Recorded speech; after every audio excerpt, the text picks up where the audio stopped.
मेरी ताकत जापान के एक छोटे से कस्बे में रहने वाले 10 वर्षीय ओकायो को जूडो सीखने का बहुत शौक था। पर बचपन में हुई एक दुर्घटना में बायां हाथ कट जाने के कारण उसके माता पिता उसे जूडो सीखने की आज्ञा नहीं देते थे। पर अब वो बड़ा हो रहा था और उसकी जिद भी बढ़ती जा रही थी। अंततः माता पिता को झुकना ही पड़ा और वो ओकायो को नजदीकी शहर के एक मशहूर मार्शल आर्ट्स गुरु के यहाँ दाखिला दिलाने ले गए। गुरु ने जब ओकायो को देखा तो उन्हें अचरज हुआ कि बिना बाएं हाथ का ये लड़का भला जूडो क्यों सीखना चाहता है।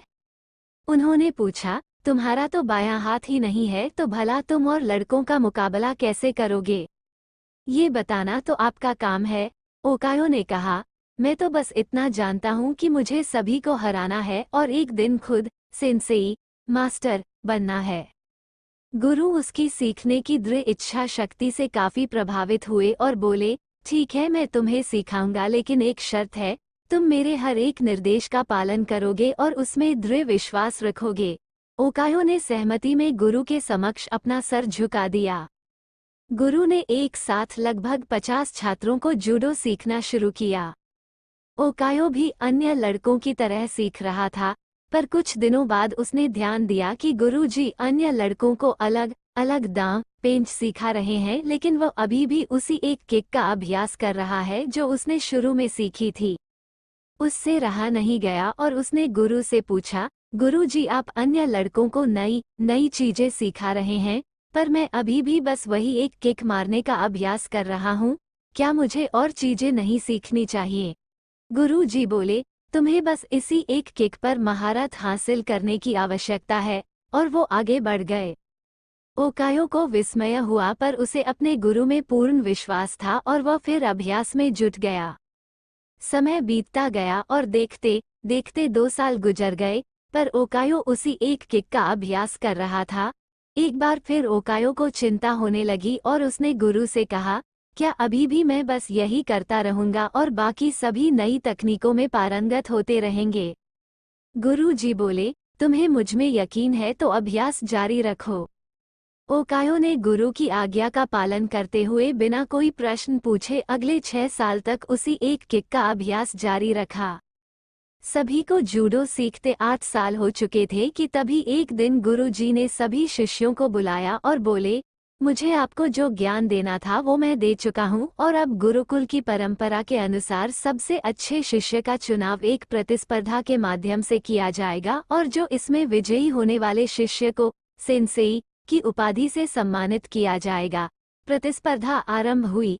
गुरुजी ओकायो को उसके पहले मैच में हिस्सा लेने के लिए आवाज दी। ओकायो ने लड़ना शुरू किया और खुद को आश्चर्यचकित करते हुए उसने अपने पहले 2 मैच बड़ी आसानी से जीत लिए। तीसरा मैच थोड़ा कठिन था, लेकिन कुछ संघर्ष के बाद विरोधी ने कुछ क्षणों के लिए अपना ध्यान उस पर से हटा दिया। ओकायो को तो मानो इसी मौके का इंतजार था। उसने अपनी अचूक किक विरोधी के ऊपर जमा दी और मैच अपने नाम कर लिया। अभी भी अपनी सफलता से आश्चर्य में पड़े ओकायो ने फाइनल में अपनी जगह बना ली। इस बार विरोधी कहीं अधिक ताकतवर, अनुभवी और विशाल था। देखकर ऐसा लगता था कि ओकायो उसके सामने 1 मिनट भी टिक नहीं पाएगा। मैच शुरू हुआ। विरोधी ओकायो पर भारी पड़ रहा था। रेफरी ने मैच रोककर विरोधी को विजेता घोषित करने का प्रस्ताव रखा, लेकिन तभी गुरुजी ने उसे रोकते हुए कहा, नहीं, मैच पूरा चलेगा। मैच फिर से शुरू हुआ। विरोधी अति आत्मविश्वास से भरा हुआ था और अब ओकायो को कम आंक रहा था, और इसी दंभ में उसने एक भारी गलती कर दी। उसने अपना गार्ड छोड़ दिया। ओकायो ने इसका फायदा उठाते हुए 8 साल तक जिस किक की प्रैक्टिस की थी उसे पूरी ताकत और सटीकता के साथ विरोधी के ऊपर जड़ दी और उसे जमीन पर धराशायी कर दिया। उस किक में इतनी शक्ति थी कि विरोधी वही मूर्छित हो गया और ओकायो को विजेता घोषित कर दिया गया।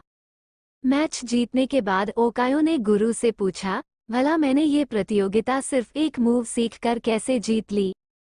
तुम 2 वजहों से जीते, गुरुजी ने उत्तर दिया। पहला, तुमने जूडो की एक सबसे कठिन किक पर अपनी इतनी मास्टरी कर ली कि शायद ही इस दुनिया में कोई और यह किक इतनी दक्षता से मार पाए। और दूसरा कि इस किक से बचने का एक ही उपाय है, और वो है वोरोधी के बाएं हाथ को पकड़कर उसे जमीन पर गिराना। ओकायो समझ चुका था कि आज उसकी सबसे बड़ी कमजोरी ही उसकी सबसे बड़ी ताकत बन चुकी थी। अगर ओकायो चाहता तो अपने बाएं हाथ के ना होने का रोना रोकर एक अपाहिज की तरह जीवन बिता सकता था, लेकिन उसने इस वजह से कभी खुद को हीन नहीं महसूस होने दिया।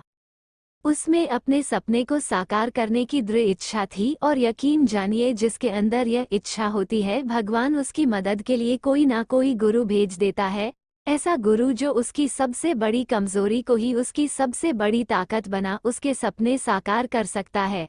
राधे कृष्ण। आपको ये कहानी अच्छी लगे तो सब्सक्राइब शेयर और लाइक कमेंट करें। धन्यवाद।